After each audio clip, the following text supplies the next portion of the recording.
Īrijā dzīvojošie latvieši skaistā mājas sestdienā bija pulcējušies kopā, lai svinētu talantu svētkus. Latviešu kultūras fonda Īrijā rīkotā pasākuma Mans talants ir programma liecināja, ka visu vecumu latvieši, arī dzīvojot tālu no Latvijas, labprāt dzied, dejo, muzicē, spēlē teātri, raksta dzejoļus, cep kūkas, dara un rada vēl daudz ko. Koncerta sākums pierādīja, ka Zaļāsalas latviešiem arī ar humoru viss ir kārtībā, jo tautas deju kopas Karbunkulis puišu izpildītā Mazo gulbīšu deja zālē raisīja pamatīgu smieklu un aplausu vētru. Pirms uz skatuves stājās koncerta dalībnieki, klātesošos uzrunāja Latvijas vēstniecības Īrijā konsulārās daļas vadītāja Elīna Grīntāle.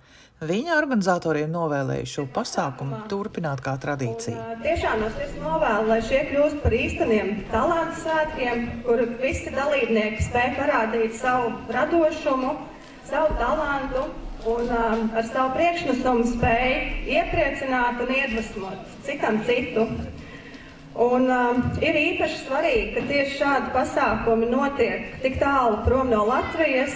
Vairāk kā 2 stundas ilgušajā talantu parādē skatītājs priecēja dziedoši bērni dažādos vecumos, no kuriem jaunākajai Katei Kokurītei ir tikai 2 gadi. Viņa koncertā uzstājās kopā ar savu māsiņu Lauru un mammu Rasu. Jaunākās paudzes dziedātāji uzstājās gan ansambļos, gan individuāli, daži rādīja arī savas klavierspēles prasmes un runāja tādus dziesmas. Pieaugušie savus talantus atklāja nevien dziedot solo vai kūrī un spēlējot mūzikas instrumentus, bet arī uzjautrinot, izkustinot un saceļot kājās skatītājus, kuri nekautrējās koncerta laikā arī uzgriezt valsi. Kā uzsver organizatori, pasākums Mans talants ir nebija konkurss, bet gan iespēja būt kopā un ikvienam, kurš to vēlas, parādīt savus talantus citiem.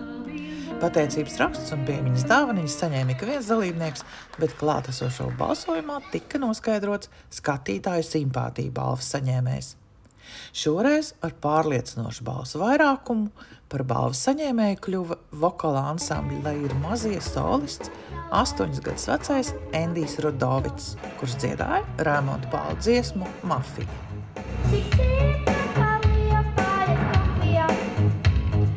Kas tev palīdzēja iemācīties to dziesmu?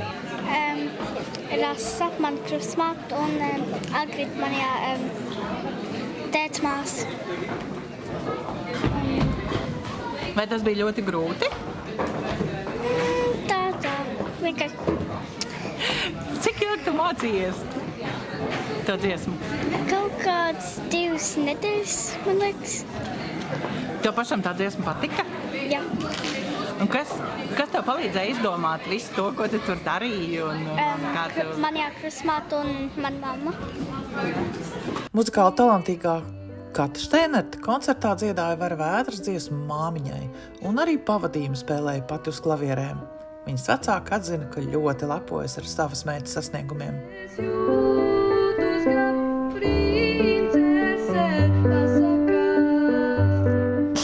Dziesmiņa bija veltīta visām Īrijas un ārzemēm dzīvojušām māmiņām. Mums bija paredzēts tas uz māmiņu dienu, bet cik ir mums tas laiciņš, ka mēs varam iemācīties tās klavierītes, bet šodien vakar viņa pēdējo iemācījās, teica, mamma, es gribu spēlēt.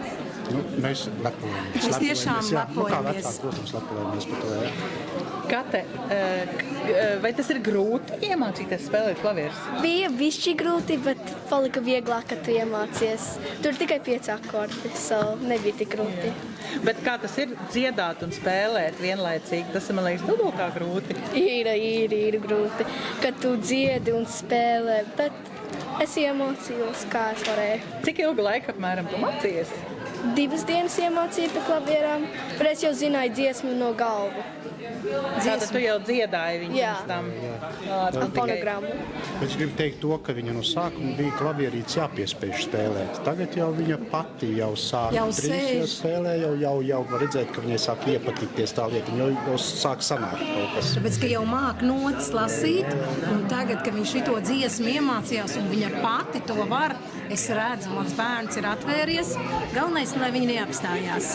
Tev patīk piedalīties pasākumos, Kate? Ļoti. Man ļoti patīk. Man patīk dziedāt un spēlēt uz klavieru visvairāk.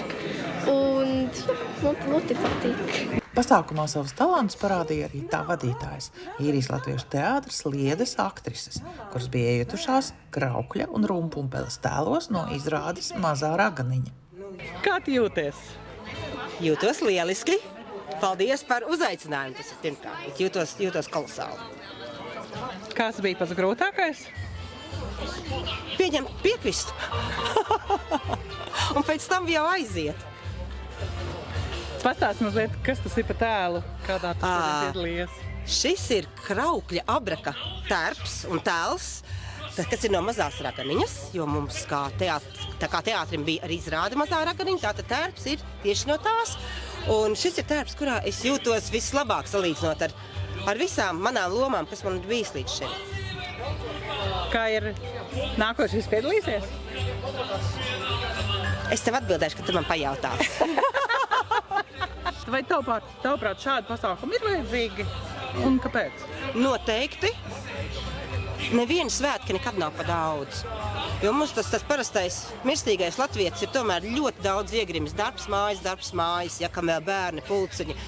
Un arī tie, kas kaut ko dara, dejo vai dzied, ir taču jāparāda citiem. Ir jābūt pašiem lepniem, ko tu esi iemācījies par savu veikumu, vecākiem lepniem. Parādīt un pabūt kopā, pasvinēt. Ģimeniskais un sirsnīgais pasākums noslēdzās vēlu vakarā ar lustīgiem dančiem un arī ar domām par to, kā savus talantus attīstīt, lai nākamgad tie uzmirdzētu vēl spožāk.